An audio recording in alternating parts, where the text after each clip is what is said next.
Passion নাকি কোনো ধারণা? বলি, আমি একটাও পড়তে পারতাম, আমি দুটোও পড়তে পারতাম, আমি তিনই পড়লাম। কেন তিন পড়লাম? কেন তিন পড়লাম? কারণ যারা শাস্ত্রীয় সঙ্গীতের সঙ্গে যুক্ত তারা এটা বুঝবে যে যখন আমরা কোনো কিছু শুরু করি বা শেষ করি তখন আমরা তেহাই দিয়ে শেষ করি।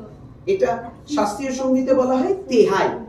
তেহাই দিয়ে শেষ করা মানে হচ্ছে যখন আমরা তিনবার কিছু পারফর্ম করি, এই তিনবার একই নোট রিপিট করা বা একই জিনিস রিপিটেশনকে তিনবার, যখন আমরা বলি না ওম শান্তি, বা আমরা ওম শান্তি একবার কেউ বলে না, তিনবারই বলে ওম শান্তি শান্তি শান্তি। এই তিনের মাধুর্য আছে। কেন? ত্রিদেব, তেহাই এবং ত্রিফলা, মানে আমাদের ত্রিশূল। এবং যদি এইচওইচ কেউ দেখেন সেখানেও কিন্তু এটারই রিপিটেশন আছে।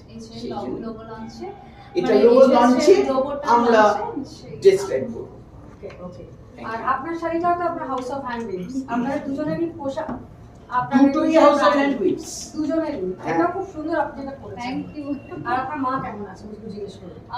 মাকে স্পেশালি আমি আইসিইউ থেকে একটু, মানে মায়ের যেহেতু ইচ্ছে এটা, হ্যাঁ। আইসিইউ থেকে জেনারেল বেডে একটা কারণে কিছুক্ষণ আগে আমরা শিফট করেছি। আচ্ছা। কারণ আইসিইউতে আপনারা সবাই জানেন যে ফোন অ্যালাউড নয়। আমার মায়ের তো এটা স্বপ্ন যে মেয়ের কিছু হলে মা আসবে, হ্যাঁ, অবশ্যই। তো মাকে ফিজিক্যালি আমি পাবো না, কিন্তু মা খুব এক্সাইটেড হয়ে হ্যাঁ, সেটা আমরা আমার স্পিচের সময় আমার মা একটু থাকবে অন স্ক্রিন। হ্যাঁ, বিকজ আমি আমার মাকে ছাড়া কিছুই নই। না না, অসম্ভব। তো উনি আসছেন, মানে স্ক্রিনে আসছেন। তা সেই। আচ্ছা, আমার শেষ প্রশ্ন আর